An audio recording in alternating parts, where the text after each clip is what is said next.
और अब बात करेंगे आजादी के अमृत मंथन की, हमारी खास सीरीज की। देश अपनी आजादी के 75 साल का अमृत महोत्सव मना रहा है। इन 75 सालों में देश ने लंबा सफर तय किया है। सीएनबीसी आवाज भी इस अमृत महोत्सव का हिस्सा बन रहा है। हम आपको अलग अलग सेक्टर्स की तस्वीर दिखाएंगे जिन्होंने देश को नए मुकाम तक पहुंचाया है। इस कड़ी में आज पेश है बैंकिंग सेक्टर के सफर की शुरुआती झलक।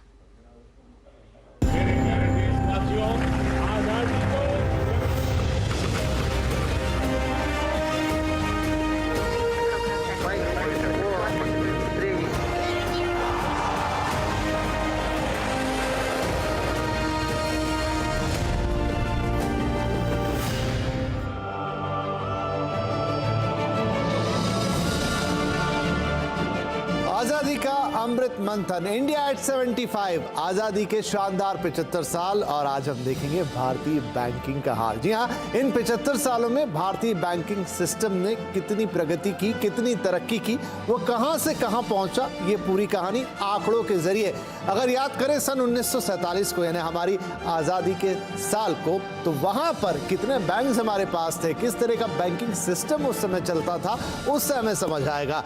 1947 में 97 शेड्यूल बैंक्स भारत में मौजूद थे। उसी तरह नॉन शेड्यूल बैंक्स की संख्या पर नजर डालें तो वो थी 557। इसके अलावा देश में कई कोऑपरेटिव बैंक्स भी थे जिनकी संख्या आजादी के वक्त थी 395, यानी 395। यानी ये आज से 75 साल पहले हमारी बैंकिंग की तस्वीर है।